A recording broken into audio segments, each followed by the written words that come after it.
Untuk video kali ini saya akan menjelaskan tentang pegadaian, mata kuliah aspek hukum dalam bisnis, dosen pengampu Bapak Sugeng Prayetno SEMM.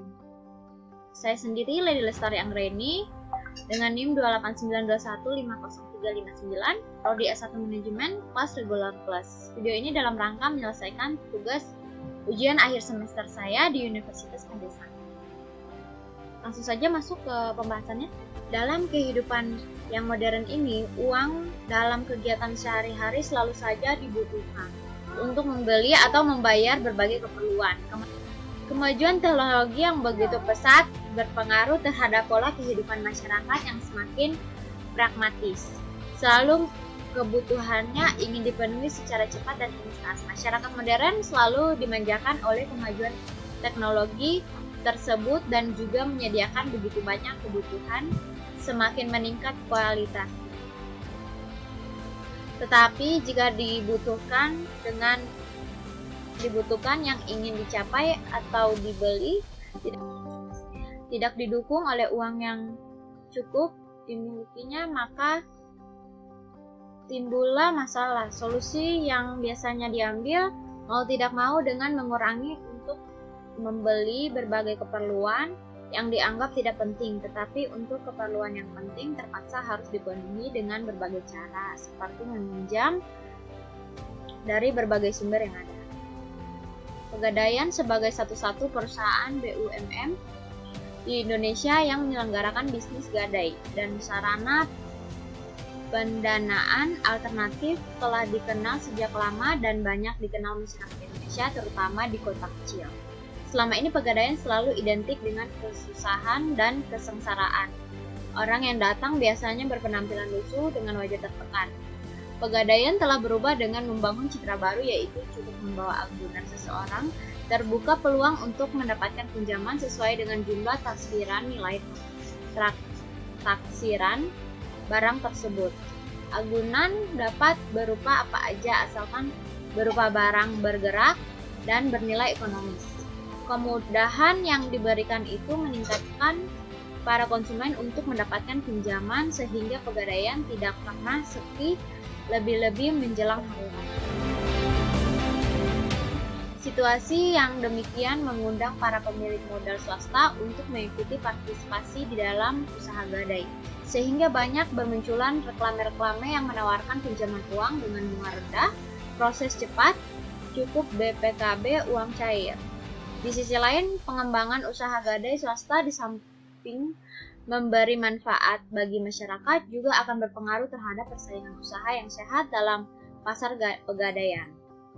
Mengingat belum adanya undang-undang yang mengatur tentang pendirian pegadaian swasta.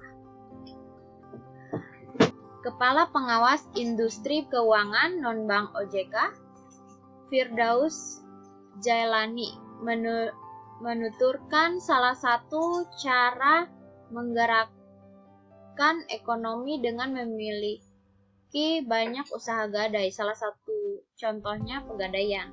Lembaga ini menawarkan bunga dan cepat. Sejumlah negara pun memanfaatkan usaha gadai untuk menggerakkan ekonomi, salah satunya Filipina. Dengan usaha pegadaian, maka dana lebih mudah dicairkan, jadi masyarakat mudah dapat dana sehingga ekonomi akan tumbuh. Memang butuh terobosan, kata Firdaus. Saat acara Fokus Group Discussion, peran OJK di industri jasa keuangan dalam mendukung perekonomian nasional di Bandung. Oke, selanjutnya. Walaupun KUH telah diberlakukan sejak pemerintah Hindia Belanda di Indonesia, namun sampai sekarang masih adanya kerancuan pemahaman di dalam masyarakat mengenai eksistensi gadai sebagai lembaga jaminan hutang, sehingga muncullah berbagai istilah dalam usaha yang berkaitan dengan gadai dengan nama pegadaian, rumah gadai, dan lain-lainnya. Yang maksudnya adalah usaha pinjam-meminjam uang dengan jaminan benda bergerak, yaitu gadai. Atas permasalahan usaha pegadaian tersebut memancing munculnya permasalahan legalitas dari jenis usaha tersebut. Pengaturan gadai ditentukan berdasarkan ketentuan pasal 1150 sampai pasal 1160 KUH Perdata. Buku 2 bab 20 di dalam pasal 1150 KUH Perdata menyatakan bahwa gadai adalah suatu hak yang diperoleh oleh kreditur atas suatu benda yang diserahkan oleh debitur untuk menjamin piutangnya. Dalam KUH Perdata dikenal adanya hak kebendaan yang bersifat memberi kenikmatan dan hak kebendaan jaminan. Hak kebendaan yang bersifat memberi jaminan senantiasa tertuju pada benda milik orang lain. Benda milik orang lain dapat berupa benda bergerak maupun benda bergerak. Benda bergerak maupun benda tidak bergerak. Untuk benda milik orang lain yang berupa benda bergerak, maka hak kebendaan tersebut hak gadai. Sedangkan benda jaminan milik orang lain yang berupa benda tidak bergerak, maka hak kebendaan tersebut adalah hipotek dan hak tanggungan.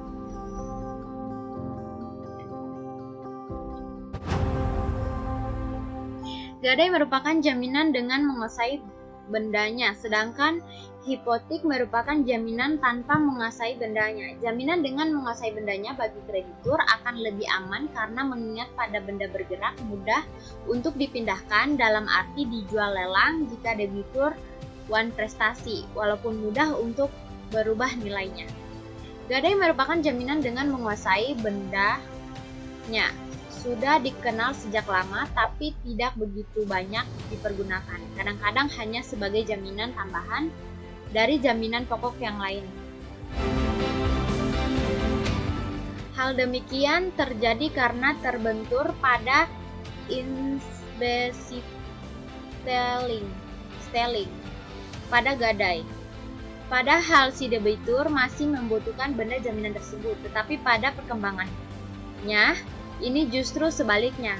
Di masyarakat banyak ditemukan usaha-usaha gadai yang bermunculan. Hal demikian dapat dikatakan jaminan dengan menguasai bendanya sangat dibutuhkan. Selanjutnya, pasal 1150, gadai adalah suatu hak yang diperoleh seseorang berpiutang atas suatu barang bergerak yang diserahkan